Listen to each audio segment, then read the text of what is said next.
Assalamualaikum warahmatullahi wabarakatuh. Kami dari kelompok B akan menjawab tugas akuntansi keuangan menengah 1 week 9. Sebelum itu izinkan kami untuk memperkenalkan diri terlebih dahulu. Perkenalkan, nama saya Alvina Chandrika Kartika Dewi dengan NPM 240130100370. Perkenalkan, saya Zizi Rebeli Nirwana dengan NPM 240130100343. Perkenalkan, nama saya Anissa Indrawati Nur Arafa dengan NPM akhir 416. Perkenalkan, nama saya Rahadiani Arafa Putri Sayoga dan NPM akhir 240. Perkenalkan, nama saya Salsabila Aisyah Widianto Putri dengan NPM 240 130 10 179. Baik, saya akan menjelaskan soal P9.1. Berikut adalah data yang diberikan untuk keempat jenis meja A, B, C, dan D. Mencakup harga jual 2022, biaya FIFO per akhir 2022, estimasi biaya penyelesaian dan penjualan, serta harga jual katalog 2023.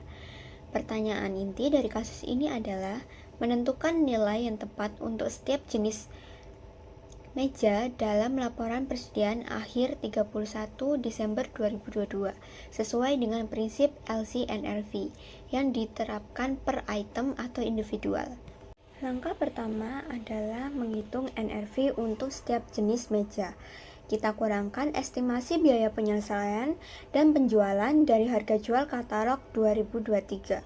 Untuk meja A, NRV-nya adalah 450, untuk meja B, NRV-nya 430, untuk meja C, NRV-nya 640, dan untuk meja D, NRV-nya adalah 1000. Tabel ini menunjukkan perbandingan langsung antara biaya FIFO pada kolom kedua dan NRV yang telah kita hitung sebelumnya pada kolom ketiga untuk setiap jenis meja. Kita akan memilih nilai yang lebih rendah antara biaya FIFO dan NRV. Hasilnya ada di kolom terakhir yaitu LCNRV. Untuk meja A, LCNRV-nya 450, untuk meja B, LCNRV-nya 430, untuk meja C, LCNRV-nya 640, untuk meja D, LCNRV-nya 960. Nilai LCNRV inilah yang menjadi nilai tercatat untuk masing-masing item persediaan di neraca. Langkah kedua adalah mengidentifikasi dan menghitung jumlah penurunan nilai atau inventory workdown yang perlu diakui. Penurunan nilai terjadi ketika nilai LCNRV pada kolom ketiga lebih rendah dari biaya FIFO pada kolom kedua. Jumlah penurunannya adalah selisih antara biaya FIFO dan LCNRV. Meja A mengalami penurunan nilai sebesar 20. Meja B mengalami penurunan nilai sebesar 20. Meja C mengalami penurunan nilai sebesar 190 dan meja D tidak ada selisih. Total penurunan nilai persediaan yang harus diakui oleh perusahaan adalah 230. Jumlah ini akan dicatat sebagai kerugian atau beban dalam laporan laba rugi. Jadi, melalui kedua langkah ini, kita telah menentukan nilai persediaan akhir yang sesuai dengan prinsip LCNRV dan juga mengidentifikasi total penurunan nilai sebesar 230 yang perlu dicatat.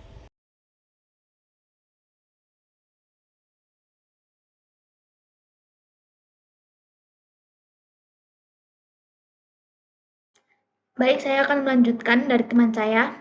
Di sini saya telah menjawab poin P9.2 di nomor A.1, yang dimana pada soal tersebut ini diminta untuk menentukan saldo penyelesaian pengurangan persediaan yang menjadi nilai realisasi pada tanggal 31 Mei 2022. Nah, saya telah membuat tabelnya yang terdiri atas cost net realizable value, dan selisih. Langsung saja yang pertama yaitu aluminium. Dengan cost 70.000 euro, NRV-nya 56.000 sehingga selisih 14.000 euro. Nah, di sini tuh terjadi penurunan karena antara nilai cost itu lebih besar dibandingkan dengan NRV-nya. Lalu yang kedua, cheddar shake.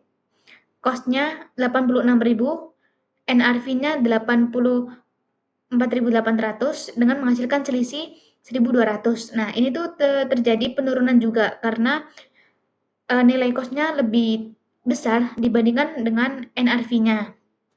Lalu yang ketiga ini lowered glass doors, yaitu cost-nya itu 112.000 euro dan NRV-nya 300.000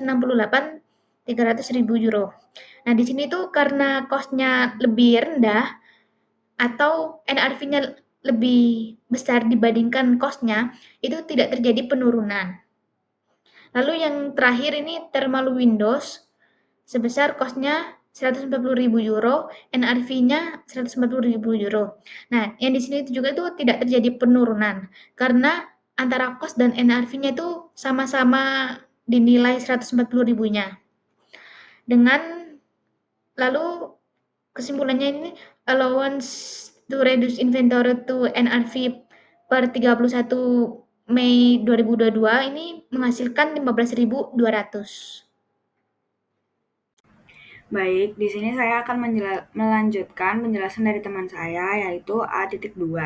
Nah, A.2 ini kita diminta untuk menentukan jumlah keuntungan atau kerugian yang akan dicatat menggunakan metode kerugian akibat perubahan dalam akun allowance to reduce inventory to net realizable value.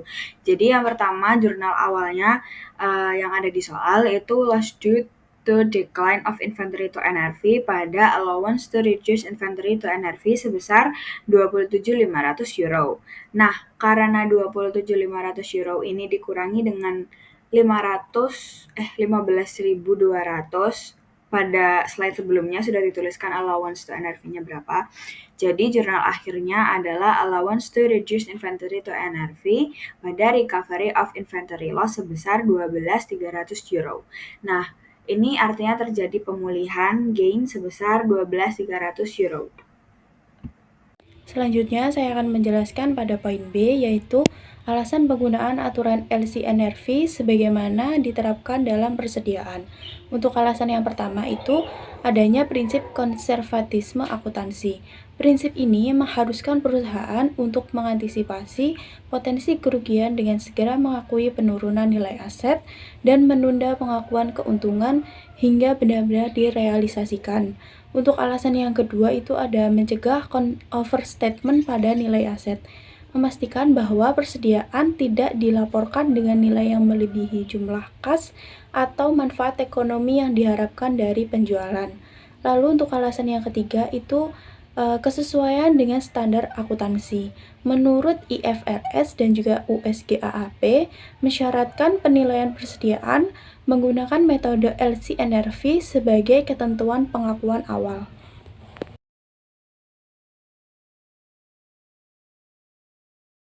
Baiklah, selanjutnya saya akan menjelaskan mengenai soal dan pembahasan.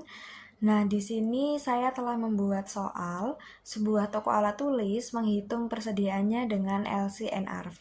Di sini tertera item yang dimiliki oleh toko alat tulis tersebut, lalu ada jumlahnya, lalu ada unit cost atau harga beli, ada sales value atau nilai jualnya, dan ada selling and completion cost. Selling and completion cost adalah biaya penjualan dan biaya penyelesaian. Nah, soalnya adalah tentukan LCNRV per item. Untuk menyelesaikannya, kita harus menggunakan 2 step. Yang pertama, kita harus mencari NRV-nya dahulu. Jadi di sini kan ada item, pen, unit cost-nya, harga belinya kan kita dapat dari harga 3,25. Setelah itu kita cari NRV atau nilai realisasi bersihnya. Cara mencari NRV adalah sales value atau senilai 5 itu dikurangi dengan selling and completion cost, dikurangi 3. Dan NRV-nya kita dapat 2. Setelah itu, cara ini kita terapkan di item-item selanjutnya. Setelah kita dapatkan NRV per item, kita cari LCNRV-nya. Nah, LCNRV ini kita ambil dari angka yang paling kecil antara unit cost dan NRV. Untuk item pen, LCNRV-nya kita pakai 2. Di notebook kita pakai 1,49. HVS paper kita pakai 2,25, marker kita pakai 3, dan ruler kita pakai 4,4. Nah, itu untuk step pertama. Untuk step kedua, kita cari selisih antara cost dan LCNRV-nya. Kan pen itu amount-nya 100. Nah, 100 kita kalikan dengan unit cost, hasilnya adalah 325. Lalu untuk LCNRV kita kalikan 100 dengan LCNRV yang kita ambil dari nilai terkecil itu. Hasilnya adalah 200. Nah, selisihnya dari 325 dan 200 adalah 125. Kita terapkan di setiap item. Lalu kalau nggak ada selisih berarti ditulis 0. Nah, selisih itu kita jumlahkan, hasilnya kita dapat 244,85. Nah, angka 244,85 adalah nilai kerugian yang bisa ditoleransi. Selanjutnya, untuk pencatatannya bagaimana? Ada dua metode. Kalau misalnya pakai periodik, kita pakai loss method, tapi kalau pencatatan itu pakai perpetual, berarti kita pakai COGS method. Nah, untuk loss method sendiri, caranya adalah mendebit loss due to decline to NRV sebesar kerugian yang bisa ditoleransi tadi, 244,85, dan mengkredit inventory. Kalau COGS, berarti kita debit cost of goods sold dan kita kredit inventory.